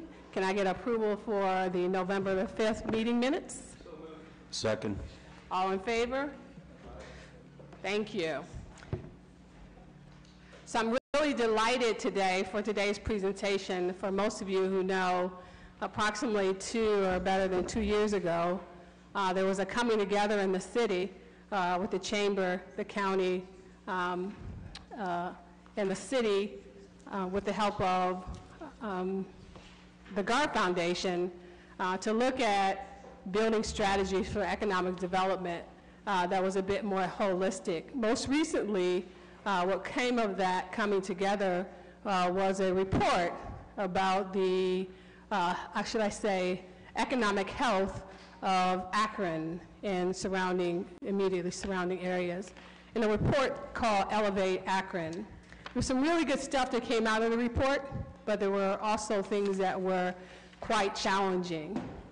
And so I thought it important that the authors and the partners who are working on this plan come and speak to us as a body about where we're at, some of the challenges that we're facing, and where we're looking relative to solutions. So I'm glad to welcome our President and CEO of the Chamber, Steve Millard, Chief of Staff of Summit County, Jason Dotson, and our President of the GAR Foundation, Christine Mayers, and our one and only Chief of Staff, James Hardy. So I'll turn it over to you all, and thank you. Thank you, Madam Chair, members of the committee. We're delighted to be able to present this to City Council. There's a lot in this presentation, and so we're going to go through it probably at a pretty quick clip, but we're obviously here at your disposal for questions. So maybe what I'll do, guys and gal, I'll go through how we got here and then very quickly kind of shoot it over to Christine and just kind of go down the line to go through our slide deck. So what you have before you is the slide deck that we presented at the round table for those that were able to join. It's the same slide deck. And as Councilwoman Sims stated, we noticed that there was an opportunity about 18 months ago in the community with Mayor Horgan in office, County Executive Eileen Shapiro coming into office, and at that time the Chamber seeking a new leadership in their president and CEO. Okay. And so Christine Mayer and Don Taylor, who was then chair of the Chamber, saw the opportunity to fund and spark a strategic conversation between our three entities, which arguably play the most heaviest role in economic development in our region, to see if we could come together and first identify whether there was an interest in partnering, and if the answer was yes, which it was, how should we partner on a new economic development strategy for Akron and for the region.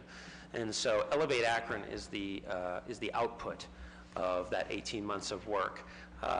We sought outside expertise to facilitate this process. We hired Brad McDearman and Ryan Donahue, which are both are non-resident fellows of the Brookings Institute. So we were able to avail ourselves of Brookings through this entire process. And one of the first things we did was ask them to conduct a full-fledged market analysis of what is happening in our local economy and put it into context within the region, the nation, and even the globe. And so with that, I'll turn it over to one of my partners in crime, Christine Mayer, who will go through 8 key findings from that market assessment. Good afternoon. Thanks for inviting us to talk to you today. I'm on the page that says Elevate Akron 8 key findings.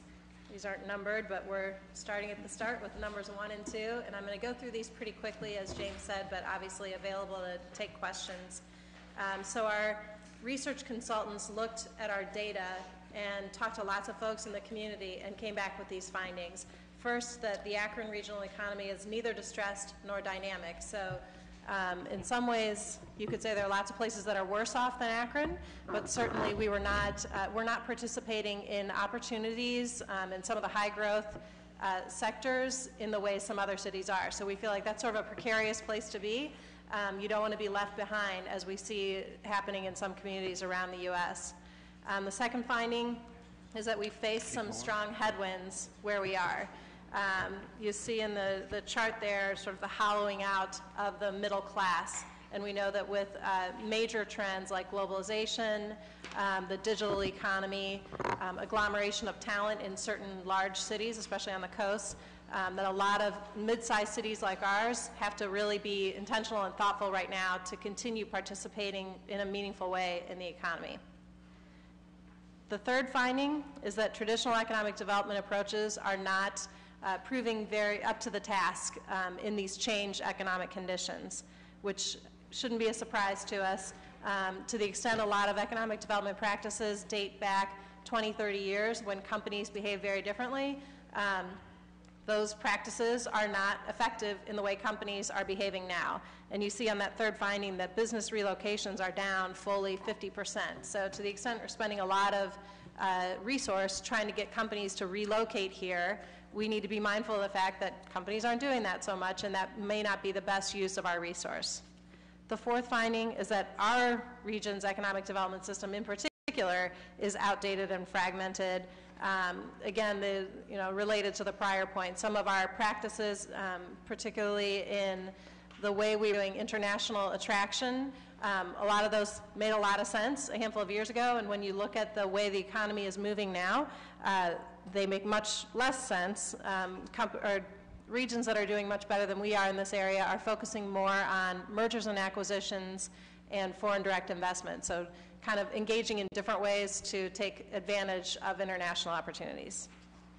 The fifth finding, there are some potentially transformative but overlooked economic development opportunities. This includes middle market firms. A lot of economic development practice is focused on very large firms for obvious reasons, but when you look at where the growth is happening, we probably need to pay more attention to some of our smaller and middle market firms, of which we have quite a lot in this area of the world. Sixth finding, we lack the workforce, our region lacks the workforce skills to fulfill demand for digitized and mid-tech occupations.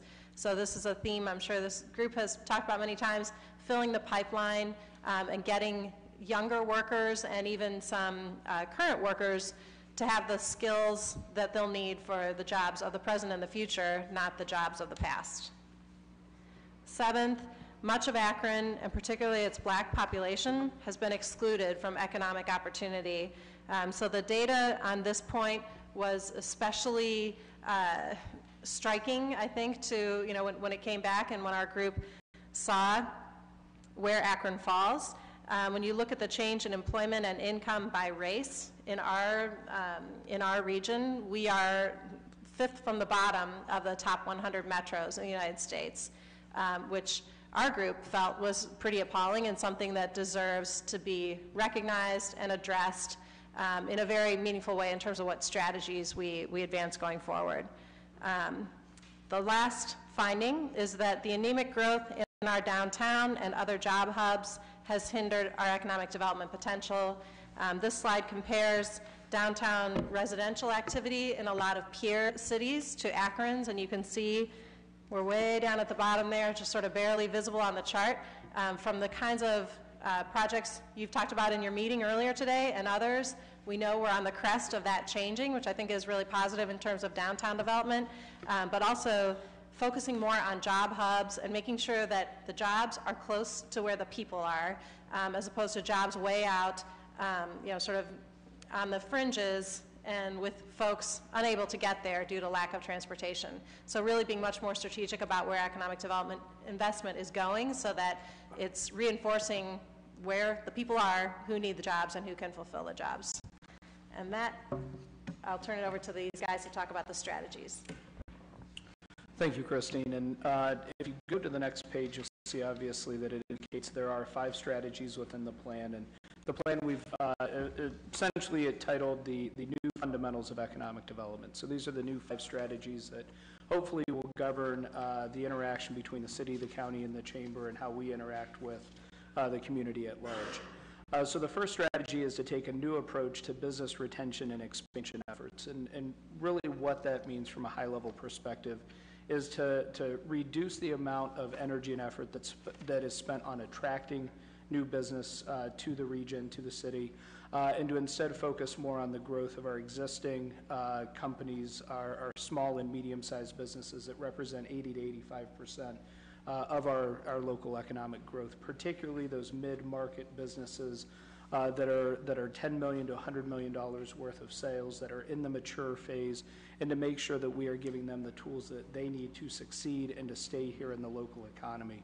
We're going to accomplish that by identifying who those key businesses are within certain key segments of the economy, and making sure that we establish relationships with those businesses and manage those businesses on an ongoing basis, rather than simply showing up and the county calling on a business twice a year, and the city 3 times a year, and the chamber 2 times a year, and it not being coordinated or targeted anyway. Really making sure that we're focusing on the key businesses that we have, working together, and again, building relationships with those businesses rather than just a rote call program that we can all check off the box that we met with the business. The second strategy is the Opportunity Akron strategy, which is specifically focused on reacting to finding 7 from the prior information, looking at the disparity of some of the populations that we have here in the city and the region. And as we look at this Opportunity Akron strategy, it's specifically focused on how do we ensure that the black population in the region is specifically being engaged in and sharing the benefits of economic development, growth, and prosperity. There are 3 pieces to this strategy. The first thing that we're doing is we're engaging in work to define the current state of inclusion in the region. So talking to a variety of stakeholders from all different perspectives in the community to identify a shared sense of where we are with inclusion in the community and what are the gaps that we have to address and for which populations. That work will also be supplemented by work to look at how does inclusion run across all of the strategies of this work. In every one of these 5 strategies, we have to ensure that we are addressing the key populations that we're working with. And then finally, the third area is a place where we think there's real opportunity in the area of digital skills. We believe that this region can be a place where mid-tech jobs could be a strength of our region. These are jobs for folks who are beyond maybe high school completion, but not a bachelor's degree completion, where there are the ability to have some digital component jobs. It could be everything from somebody who can operate a CRM application to folks who can do entry-level programming to other kinds of digital skills across all kinds of occupations in our community, where we think there are higher wages and higher opportunity with some pathways that we can create there. The third strategy we call Spark Akron, which is really our strategy around addressing entrepreneurship and innovation within our local economy. The first key framework is realizing the full potential of Bounce. Bounce is the evolution of our Global Business Accelerator, which before that was the incubator, which before that was Roy Ray's first foray into helping local business start. So we actually have one of the longest continuously running business incubators in the country, which we should be proud of. But much like anything that runs that long, there needs to be an evolution. So Bounce will be that central clearinghouse, if you will, of entrepreneurship and innovation, connecting firms to firms, firms to universities, and startups to more established business ventures. We're going to focus on promising emerging tech firms. While there has been difficulty, obviously, in getting some of the tech expansion that you see on the coast into Middle America, we actually are holding our own. The issue is, as Jason talked about in the BRE slide, we're not actively cultivating that group. We're not identifying those 25 to 35 high-growth startups that are within our region. And we believe if we do that, we can actually assist those companies in becoming mature firms and staying in Akron. And finally, no innovation and entrepreneurship strategy is complete without strong research universities. We happen to have two in Kent State and the University of Akron that are right in our backyard, literally. And how can we help them to have stronger partnerships with industry and stronger partnerships with each other to generate the kind of innovation and new ideas that are necessary to spur our economy forward? The fourth strategy is then what we titled Refocus on Urban Centers. And I always, when I talk about this strategy, I characterize it as really kind of two sub-strategies in one. The first sub-strategy is to focus on the continued development of downtown. And I think council members in this room are probably as familiar as anybody else in the community about the efforts that have gone into downtown, developing the downtown action plan, and then really carrying the ball across the goal line to make sure that some of the things identified in that plan are ultimately made a reality to help the downtown area grow. The second strategy then goes beyond just the downtown area and focuses on what we've termed the job hubs throughout the city of Akron and then throughout the county. And there are 12 hubs in total. 5 of those are located in the city. In addition to downtown, you have Gilcrest Road, Firestone Park, the east side of Akron, essentially from the East End development down through the airport, and Chapel Hill portion of North Hill. And within those job hubs, what we want to do is make them a priority by not only pushing our marketing focus to them, making sure that they are the locations that when we are engaged in attraction, new businesses to our area are locating in those areas. And as firms grow and expand, that they're locating in those areas. But just as importantly, to target investment into those areas in terms of infrastructure, in terms of transportation, things like making sure that the residents are able to actually have transportation options that are able to get them to those job hub areas quickly and efficiently, and then back home at the end of the day so that they can take care of their family. Those are the type of things that we want to make sure that we make a priority within those job hubs.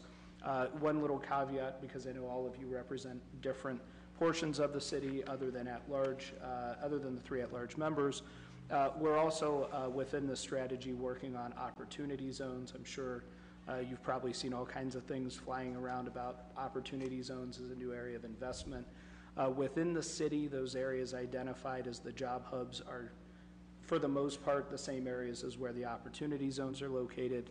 The kind of 2 exceptions to that is that Gilcrest Road would come out, and a good portion of West Akron and wards, what would be wards 3 and 4 for the city, kind of come into the mix for the opportunity zone strategy. So there's, I think, going to be a lot of